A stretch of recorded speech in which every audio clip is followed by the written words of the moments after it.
Welcome to Financial Insider Weekly. I'm your host, Michael Gray, CPA. My guest today is Scott Hazlett, who is a California attorney, and he's also a CPA.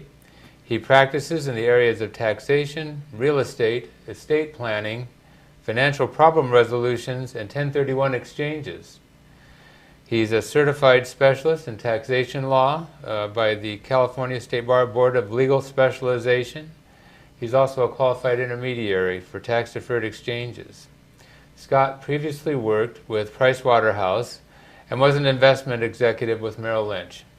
He graduated from Taft University School of Law in 1996 and set up his own law firm. Currently, he's the president of the East Bay chapter of the California Society of CPAs. And in a past life, he was a sports writer covering Major League Baseball, National Football League, and other sports. So thanks for joining me today, Scott. Thanks for having me. I appreciate it. It's a real pleasure. So one of the areas that Scott is a real estate-oriented attorney and CPA has been dealing with is the area of short sales and foreclosures. So I'm calling this the short sale and foreclosure wars because that's the way that it feels to an awful lot of the people who are going through this out there, and also to we who are trying to help those people. So to get started, Scott, how did borrowers get into this mess? Well, I'll tell you, in the last 2+ years since we've had the sort of the meltdown, which probably started in late 2007 and early 2008, I've consulted with over 250 individuals and families in my office. And the meeting will be typically 30 to 90 minutes. They'll come in, they'll basically lay all their cards out on the table, and they'll tell me what they think and what they want to do and what they know and what their fears are and what their aspirations and so forth. And I always tell them the objective of the meeting is, number one, there's no silver bullets. Number two, the goal is to just basically take what they are trying to do and create a framework for a strategy, which sometimes is do nothing, sometimes is do something, but basically give them a plan and peace of mind. Because people come in with an unknown, they come in having read the internet, and of course we know the internet's always true, right? Right. And so forth. So question is, how did we get into this mess? Well, easy money. Wall Street wanted to make easy money, so we had no doc loans. You could get a loan with stated income. You could get a loan with writing no income on your application. There was even a loan that was later called a ninja loan, which is no income, no asset, no job. Crazy, wasn't it? And so people were getting getting tremendous amounts of financing, refinancing. Taking cash out, using their house as a piggy bank or an ATM, buying vehicles, taking trips, living beyond their means. And then when the values stopped rising, of course, and with an inability to pay, borrowers just, they've got no choice. They've got to pay the piper. They've got to face the music. Yeah. Okay.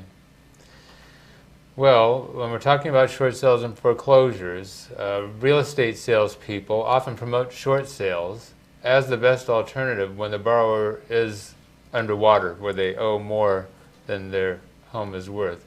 Is that true?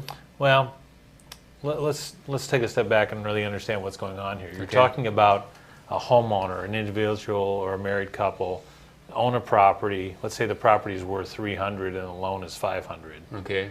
There's a job loss, or in fact, sometimes the loan adjusts. The payment was $900 a month, and now it's $5,000 a month because there was an adjustment. They didn't quite understand what they were getting into, but they're unable to pay is what it really comes down to. So they really have 2 or 3 different choices.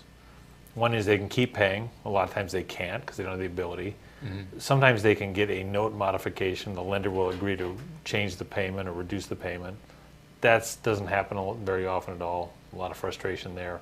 And the last 2 options really are a short sale or a foreclosure. A foreclosure in California for most residential situations occurs when borrower stops paying and eventually the lender files a notice in the public records and they pursue what's called a non-judicial foreclosure, which means basically they're setting the property up for an auction 3 or 4 months down the line. The principal alternative to that is for the borrower to sell the property in what's called a short pay or short sale situation. So let's say again the property's worth 300, the loan is 500.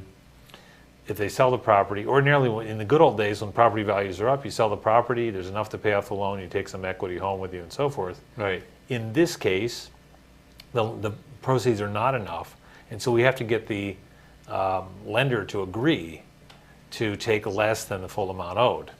Right. Now, the real estate agent will tell you that a short sale is superior to foreclosure, primarily because on a credit rating point of view, going forward for future, a foreclosure dings your credit to a large extent. Mm-hmm.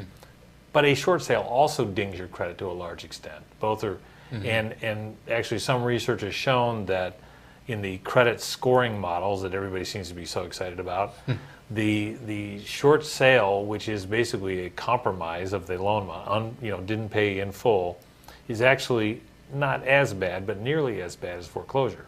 So the question is, why does a real estate agent say, oh, short sale is better than a foreclosure?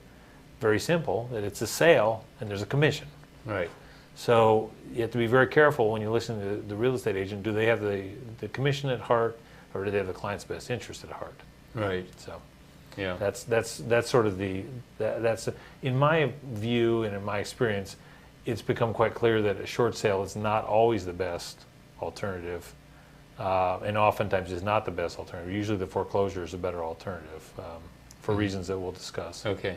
So, but related to this, I mean, the real estate agents have been having a really tough time too, because not a lot of properties have been selling. Correct. And the ones that are selling are mostly short sales. Right. So, and I have some real estate agent clients, yeah. or I have real estate agents that refer these types of people to me because they sort of want to cover their backside, and the idea is that clients really need to get independent advice, and they need to get independent tax and legal advice.